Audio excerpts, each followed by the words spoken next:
interrupting this broadcast to tell you that I realized after editing, it's a few days later now, that the video for the first like 5 minutes was blurry and out of focus, so I don't know what's up with my camera. Probably turning evil any day now. So I decided to just briefly redo the intro and the first book for my best pick of general fiction for 2018. So without further ado, let's try this again. So you've probably seen by now that I am doing a yearly wrap up for all of my favorite books for my top read genres. So there's general fiction, this one, mysteries, suspense thrillers, horror, all sorts of good fun goodies for you guys. Depending on what genre you like best, you can watch different videos.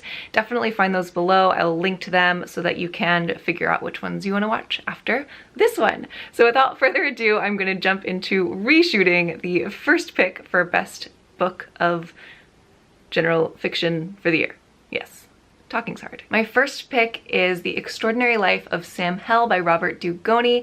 This is a book about a young man who is born with a rare condition that turns his eyes red.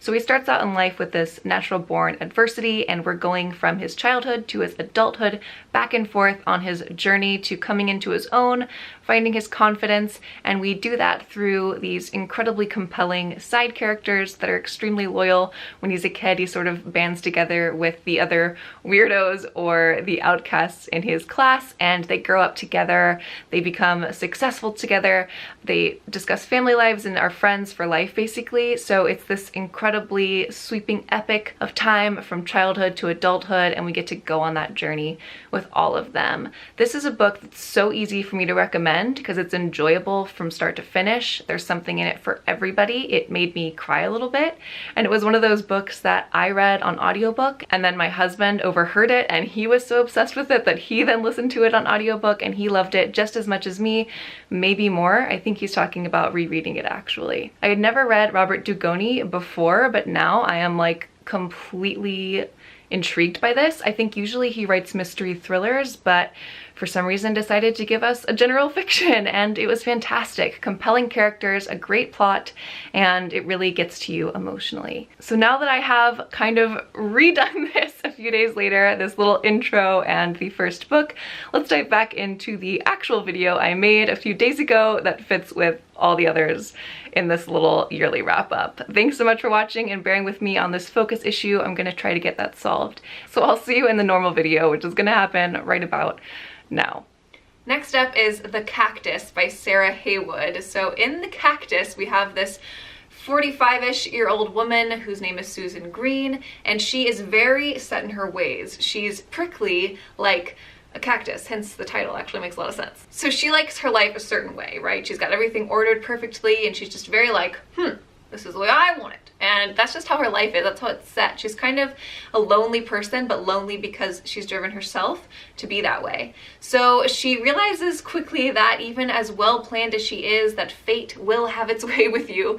And she soon is grappling with the loss of her own mother and with the fact that she unexpectedly and unwantingly is about to become a mother herself. So we sort of get to be taken on this journey of this curmudgeon-y woman and watch her flower and bloom. And it's not a book that I would have read a year or two ago, but it's one that I'm glad I did. It was sent to me by Emmer Flounders at HarperCollins, so thank you, Emmer, unexpectedly, and I absolutely adored it. It's also one of my most liked Instagram posts of the entire year, which is pretty cool. It's got a beautiful cover. But it's just a really heartwarming, surprisingly funny story about her own path to sort of like nestling into herself and finding friends and growing as a person.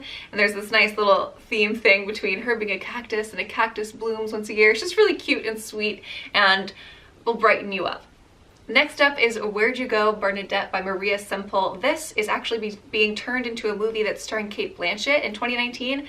Cannot wait to see it. Just saw the teaser trailer the other day. It looks great. The cast looks amazing. And I believe that the hardcover or a new movie cover, some sort of cover, I think is actually coming out in January of 2019. So it might be just a good time for you to read it, even though I think this book came out in 2014 and I just now this year got on the bandwagon, but I'm so glad I did. It's a book that's hard to describe because when you say the description, it doesn't sound that exciting.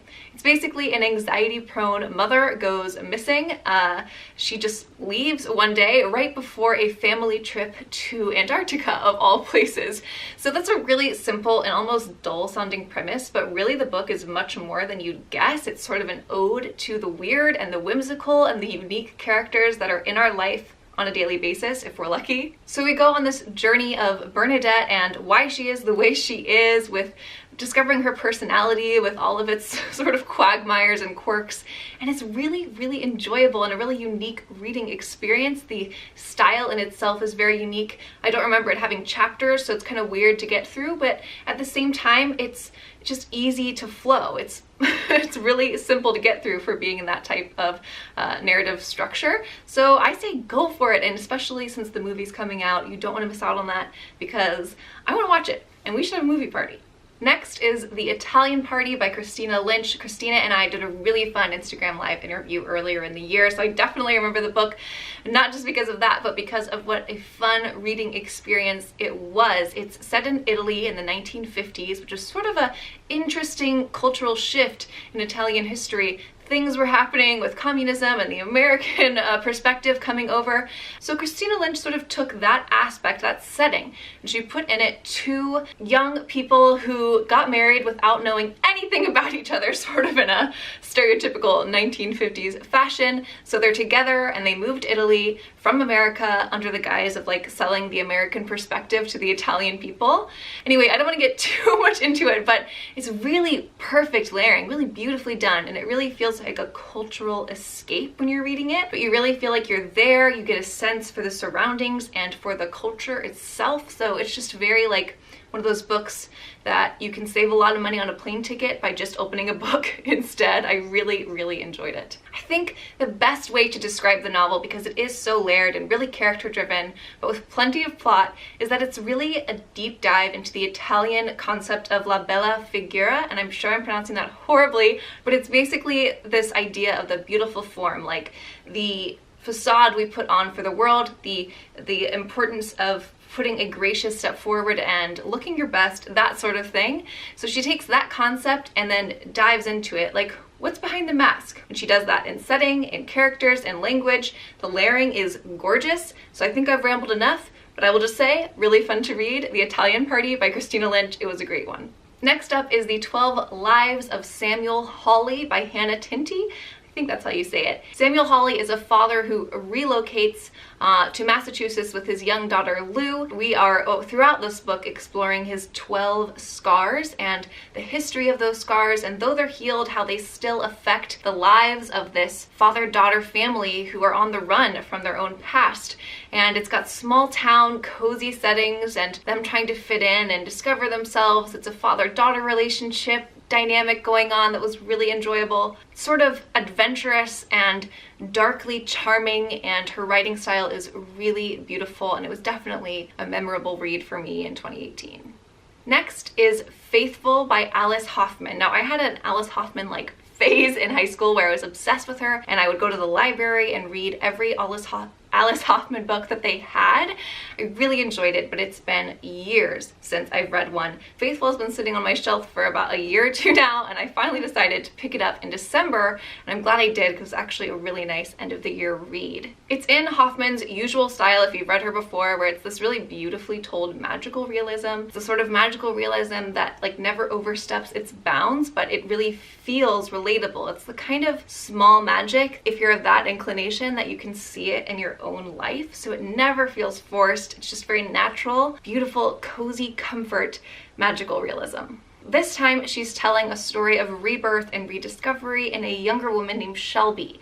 When Shelby was in high school, she was driving with her best friend. An accident, a tragedy happened, and her best friend was actually put into a coma that she never woke up from. Shelby deals with a lot of survivor's guilt and a lot of grief. Faithful is really her journey of resurrection to discovering herself again, and this is not a book I would typically read either, just from the description, but something about Hoffman really appeals to me. The way she writes is really something special and unique. She is a master of her craft. So we struggle through with Shelby on trying to like find herself and really live again, and we do that through a lot of Chinese takeout, a lot of stray dogs, and some men that she probably should have stayed away from, but it was a really enjoyable read. It pulled at my heartstrings a little bit. Near the end, I actually got a little bit teary, but don't spread that around because I've got a rep to protect.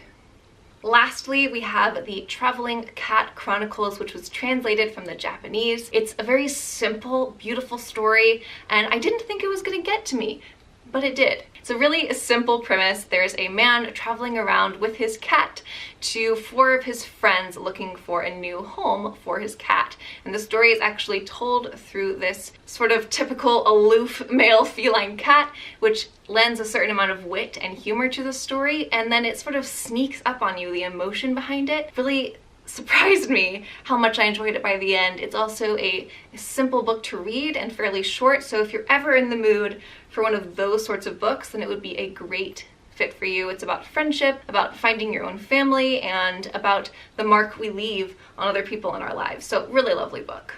That is it for the best general fiction of 2018. I really hope you've enjoyed this list and going through it with me. Be sure to keep an eye out on all the other genres I'm going to be doing. I'll link some of them below as they come out, and I'll also probably make a playlist or something on my channel so that you can check them out around the new year. Thanks so much for watching. If you liked this video, do me a favor and give me a big thumbs up on this video. Definitely leave a comment below. Let me know what your favorite general fiction book of the year was. And if you're new here and you haven't pressed subscribe yet, what are you doing? If you want more book hauls, book reviews, everything bookish basically, just go ahead and press that subscribe button because I'm your girl. Thanks for watching, and I'll see you next time. Bye guys.